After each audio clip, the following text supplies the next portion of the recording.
Assalamualaikum warahmatullahi wabarakatuh.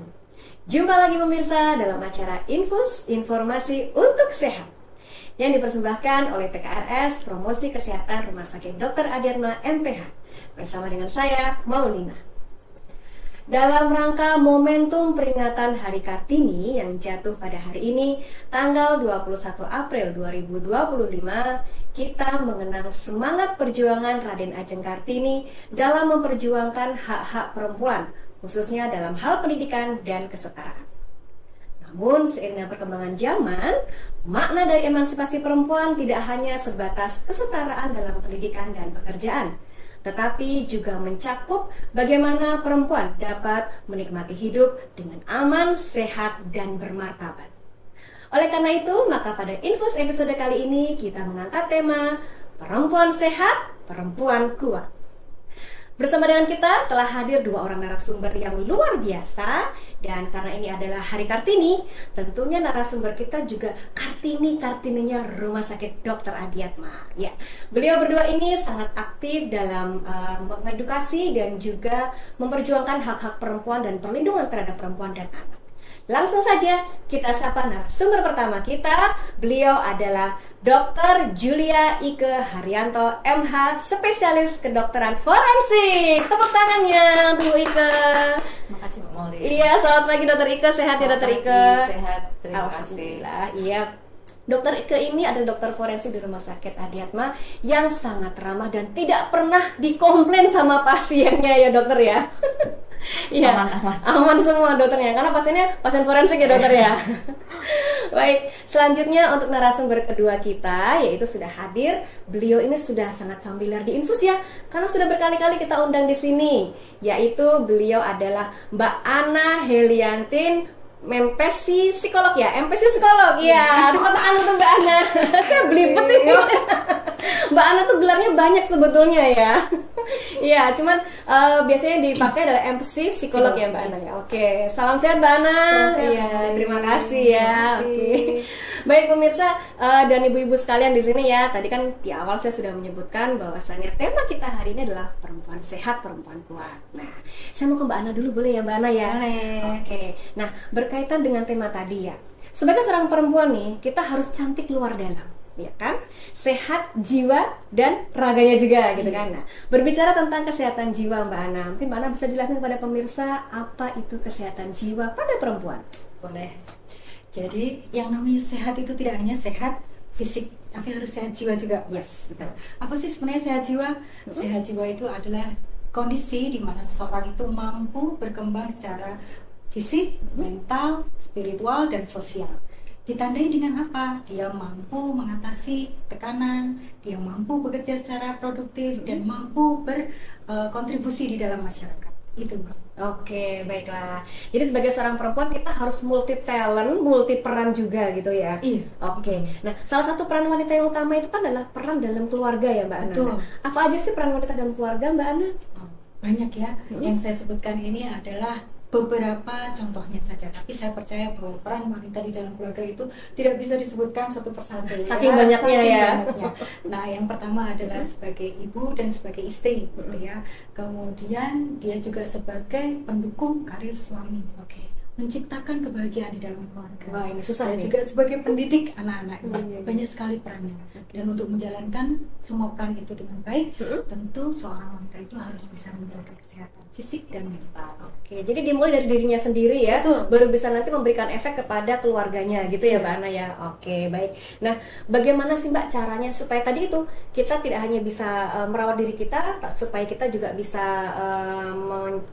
merawat keluarga kita itu supaya berjalan dengan baik. Dua hal ini bisa seimbang itu gimana Mbak Ana? Iya.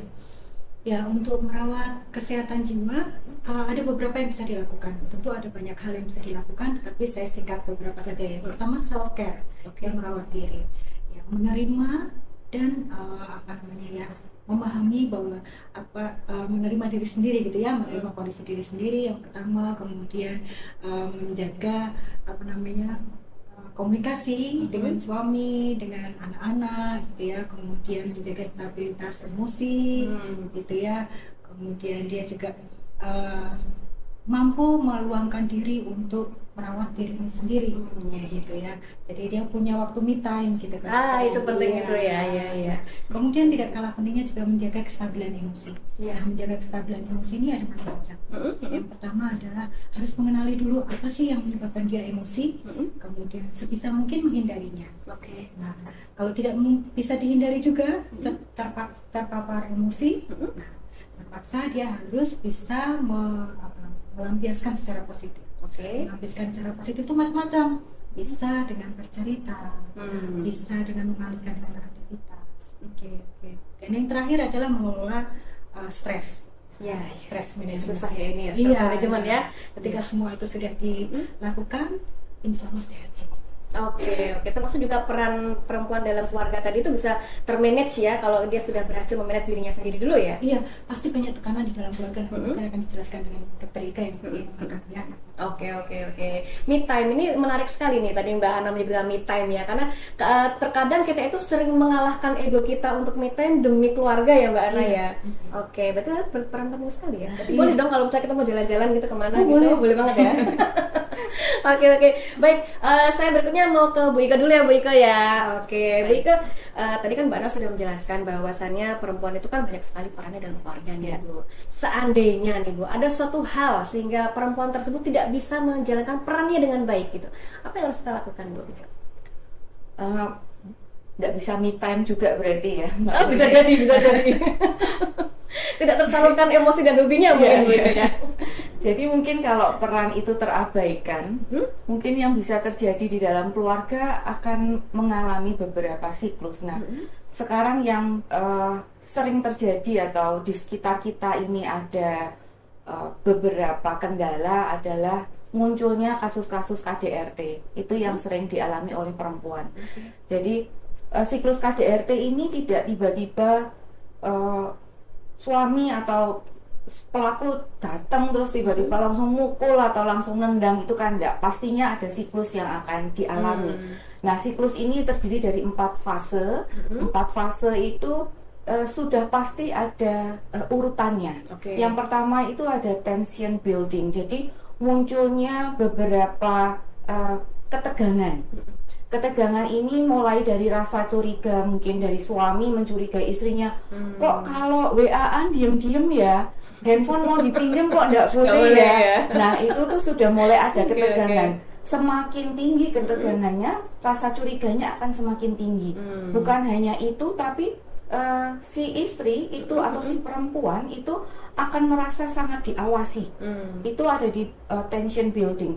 Kalau sudah tension building, di fase selanjutnya adalah fase kekerasan. Jadi mulai munculnya kekerasan, baik itu kekerasan fisik, kekerasan psikis, kekerasan seksual maupun penelantaran. Penelantaran ini juga termasuk di dalam kekerasan ekonomi. Itu masuk di dalam situ juga. Setelah masuk di fase kekerasan, baru setelah itu rekonsiliasi. Nah, di fase rekonsiliasi ini semuanya tampak baik-baik saja. Pelaku akan minta maaf, berjanji tidak akan mengulang lagi. Semuanya baik-baik saja. Bahkan ada istilah di fase rekonsiliasi ini adalah looks like honeymoon. Jadi seperti kembali berbulan madu. Kayak damai gitu ya Bu. Betul. Keadaannya masuk ke dalam fase selanjutnya yaitu calm. Atau semuanya tampak damai. Padahal di fase calm ini sebetulnya awal mula untuk masuk di siklus baru di dalam KDRT itu. Gitu. Jadi nanti siklus itu akan berputar lagi mulai dari tension building. Timbulnya percikan permasalahan baru. Nah, itu nanti akan berulang sampai calm, muncul lagi yang baru dan seterusnya. Sehingga seringkali pasien yang datang, pasien terkait dengan KDRT yang datang bukan merupakan kejadian pertama. Jadi pada waktu kita tanya sudah berapa kali mengalami kekerasan, kebetulan yang datang di saya itu yang mengalami kekerasan fisik seringkali kalau kasus-kasus KDRT. Kejadian sudah berapa kali? Sudah berapa kali ya Dok? Saya lupa Dok. Sampai nggak bisa ngitung ya? Anak saya sih umur 9 tahun Dok. Jadi dari anak saya lahir. Nah itu saya ngitungnya pun juga nggak tahu. Susah juga ngitungnya ya? Jadi pastinya yang dialami bukan hanya luka yang kelihatan, pasti ada kaitannya dengan psikologi. Oke. Jadi dari jiwanya pun pasti akan mengalami permasalahan. Sehingga seringkali pasien yang datang itu saling terkait dengan Mbak Ana. Oke. Baik, saya juga akan menambahkan sedikit mengenai ruang lingkup rumah tangga. Jadi siapa saja yang termasuk di dalam ruang lingkup rumah tangga? Itu ada suami, istri, anak, kemudian orang yang mempunyai hubungan dengan orang tersebut, baik itu secara hubungan darah, hubungan akibat perkawinan, perwalian, persusuan, yang tinggal menetap di dalam rumah tersebut. Dan ada satu lagi, yaitu orang yang membantu di dalam rumah tangga dan menetap di dalam rumah tangga tersebut.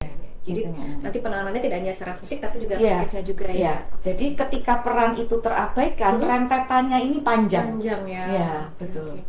Baik, menarik sekali tadi Bu Ika mengatakan bahwa ini sebuah siklus ya. Ya. Jadi tidak mungkin serta-merta terjadi begitu Betul. saja gitu ya. Ya. Ketika sudah masuk ke fase kalem, ternyata balik Balik lagi lagi gitu ya, tension, ada ya. tension lagi ya gitu ya.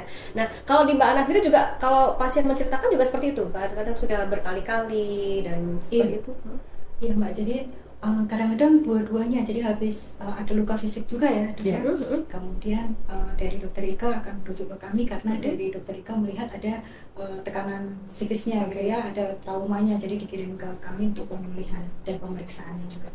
Nah, seringkali mereka juga mengalami tidak hanya sekali, tetapi kan datang tuh setelah sekian kali. Jarang sekali kalau datang baru pertama kali. Betul, setuju. Sudah sangat jenuh setuju. baru datang gitu ya, Ya. mungkin sudah Iya, capek mungkin, gitu ya. Mungkin yang bersangkutan berusaha mengatasi sendiri, Mbak. Ya, oke. Tapi tidak berhasil. Ya, mungkin menunggu, mungkin setelah ini dia membaik. Ya, beri Seperti kesempatan tadi dulu gitu ya. dokter Ika sampaikan bahwa ada fase kalem gitu ya. Mungkin ini udah membaik gitu. Tapi kemudian muncul lagi. Balik lagi ya. Oke, jadi untuk penanganan KDRT ini bisa berkolaborasi antara forensik dengan psikologi ya. Oke, tapi seandainya yang didapatkan hanya psikologi saja mungkin cukup ke Mbak Ana aja ya. Oke, tapi kalau fisik pastinya ada psikisnya juga ya Bu ya. Seringkali seperti itu. Iya. Tidak mungkin berdiri sendiri kalau Tidak fisik. mungkin berdiri sendiri. Oke, baik. Terus apa yang harus kita lakukan nih? Selain tadi mungkin kan kita tetap harus cari pertolongan, speak up atau gimana Ya. Bu? Iya.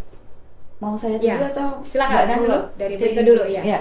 Kalau seandainya mengalami kejadian kekerasan dalam rumah tangga, berarti yang bisa dilakukan adalah pengumpulan barang bukti dulu. Oke. Pengumpulan barang buktinya untuk siapa?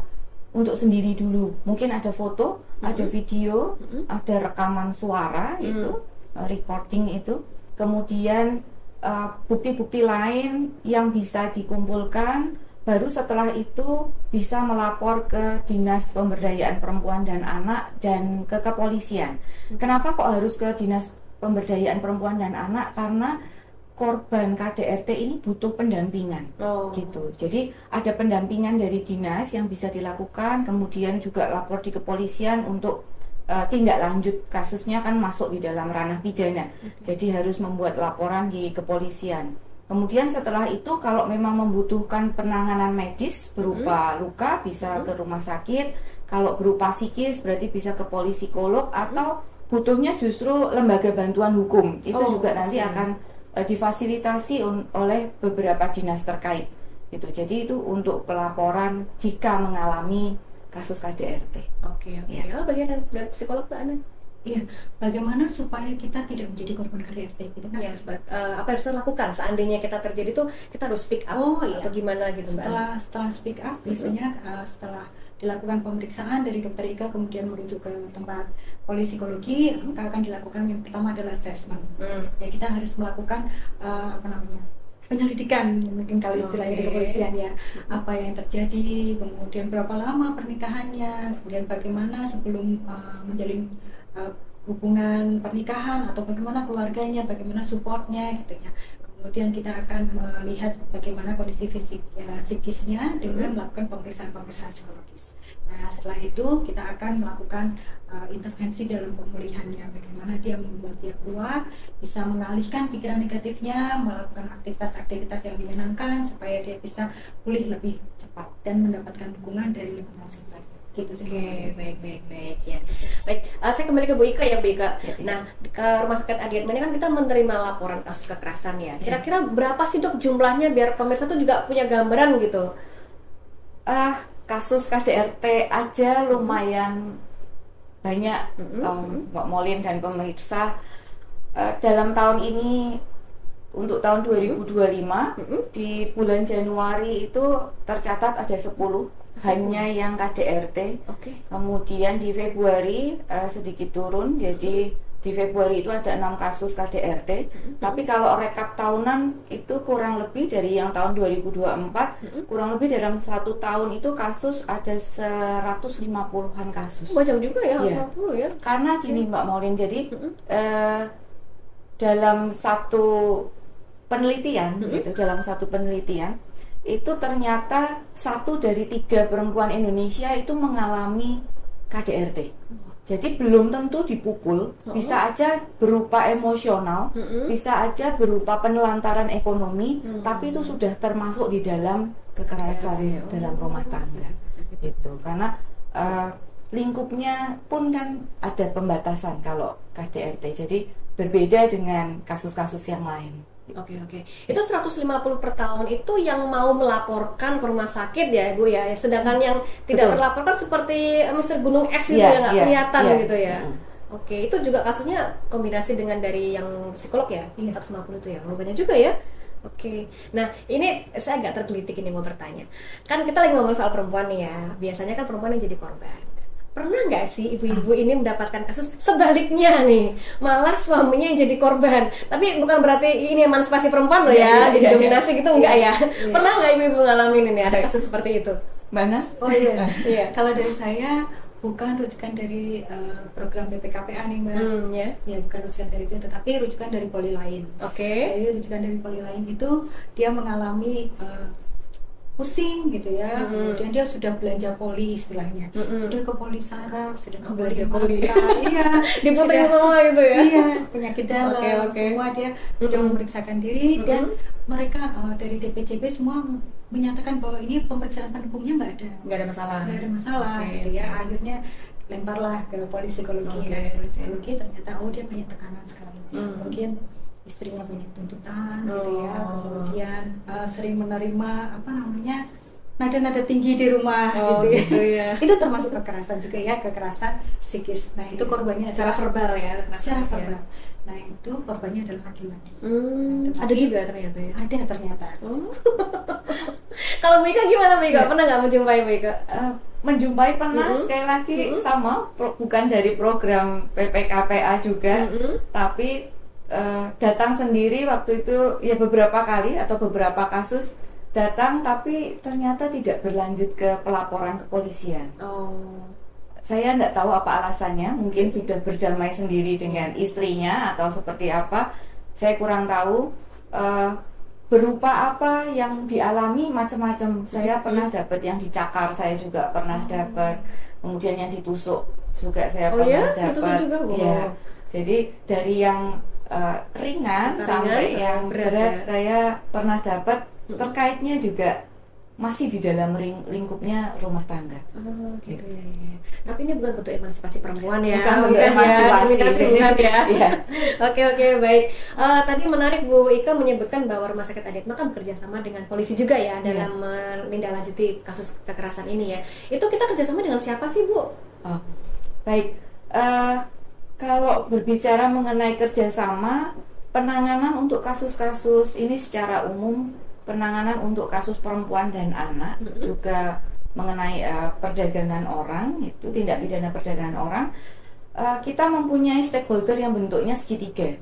Jadi tiga stakeholder ini ada dari Dinas Pemberdayaan Perempuan dan Anak, ada dari kepolisian dan dari medis.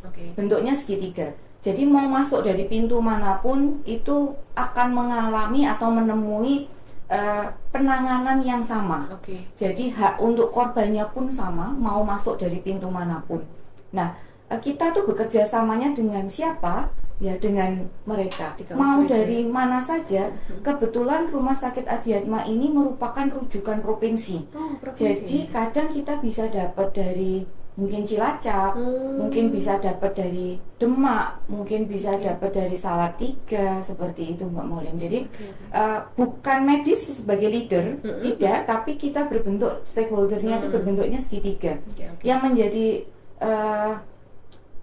kunci adalah saling keterkaitannya ini. Jadi interaksi antar lembaganya ini harus berjalan. Kebetulan di kita sudah berjalan, Mbak Molin. Jadi sepertinya sudah tidak ada kendala. Jadi mau kita bekerja sama dengan siapapun itu pasti akan berjalan. Oke. Ya. Untuk rujukan internal sudah pasti berjalan. Dari poli saya atau mungkin dari IGD ke tempatnya psikolog sudah jalan, atau kita mau membutuhkan rujukan ke spesialis lain pun sudah jalan. Ke antar lembaga pun itu juga sudah bekerja sama dengan baik. Oke. Seperti itu Mbak Mulia. Baik, berarti karena sudah kerja sama yang baik itu, kalau misalnya seandainya kita tidak berharap ya, misalkan pemirsa itu membutuhkan bantuan, bisa mungkin pertama kali menyampaikan keluhannya atau masalahnya bisa ke rumah sakit, Bisa. ya, atau bisa ke polisi atau ke Dinas pemberdayaan perempuan perempuan tadi itu ya. anak, iya. Jadi semuanya tidak masalah karena Tidak perlakuannya masalah. akan sama. Sama, betul. Gitu ya. Baik. Tapi harapannya sih nggak ada ya Bu ya. Betul. Harapannya. Harapannya kasus akan semakin Iya. turun. Oke, Ya. baik. Nah, terkait dengan ini tadi ya, kan kita itu kalau misalnya dalam rumah tangga kan berarti ada pernikahan suami istri ya. Kita tidak pernah berharap nih pasangan kita itu kedepannya bisa berbuat hal-hal yang tidak mengenakan. Tapi bisa nggak sih, mungkin ke Bu Ana dulu ya, bisa nggak sih kita itu mendeteksi apakah calon pasangan kita ini itu ada indikasi risiko potensi bahwa kedepannya itu bisa melakukan tindak kekerasan terhadap kita? Oke. Yang pertama dilihat bagaimana ketika dia menghadapi masalah selama menjalin hubungan pacaran atau penjajakan, mungkin kan pasti ada masalah-masalah gitu ya. Ya, Bagaimana cara penyelesaiannya? Apakah melakukan pendekatan persuasif, ngomong baik, atau dia mungkin justru temperamental. Nah, orang-orang yang merespon masalah dengan emosi yang tinggi ini biasanya mungkin berpotensi memiliki akan melakukan kekerasan seksual. Gitu. Ya, jadi cara bagaimana dia kalau lagi ngambekan nih, misalnya ngambekan, bagaimana cara dia melakukan pendekatan, bagaimana menyelesaikan masalah, apakah dia berbicara dengan baik, intonasinya rendah gitu ya. Nah, itu biasanya dia bisa mengelola emosi dengan baik. Oke. Biasanya kalau tidak ada masalah yang sangat besar, kemungkinan kecil dia melakukan kekerasan di dalam rumah. Oke, jadi sebenarnya bisa terdeteksi sejak awal sebelum pernikahan kita sudah kita mengenal gitu ya. Iya. Sudah bisa melihat bagaimana cara dia mengatasi stresnya atau permasalahan yang dihadapi gitu ya. mengelola emosinya. Manajemennya ya, Iya. manajemen stresnya. Baik laki-laki maupun perempuan. Dua-duanya ya. Iya. Oh, dari Bu Ika gimana Bu Ika? Kalau dari forensik untuk deteksi dini pranikah, ada yang terlihat, ada yang nggak terlihat. Nggak terlihat, Mungkin ya. terlihatnya justru di tempatnya Psikolog Mbak ya? Ana. Ya. Oh, Kalau iya. di forensik kan harus ada tindakan yang dilakukan. Kekerasan gitu ya. dalam pacaran. Iya, KDP. KDP. Kekerasan dalam pacaran ini kadang nggak muncul kalau di forensik karena kan harus bentuknya ketemu luka, entah dipukul, entah apa yang terjadi itu kan baru terlihat. Tapi kalau secara fisik yang dibentak dan lain-lain lebih jelas pasti di psikolog. ya. Betul ya. Sebenarnya ada saran nggak sih misalkan sebelum menikah sebaiknya konsultasi dulu ke psikolog gitu, perlu nggak sih? Kayak konsultasi premerit ya, premarital ya. Kalau di perlu nggak? jika ada ya. Ada. Ya. Di gereja ya ada Ya, ya. ada. Oh, itu Ya, ada betul. ya. Oke. Tapi kalau di Indonesia itu belum terlalu familiar ya. Ya. Maksudnya Tapi sekarang itu kan orang-orang sudah lebih menyadari tentang kesehatan mental. Oke.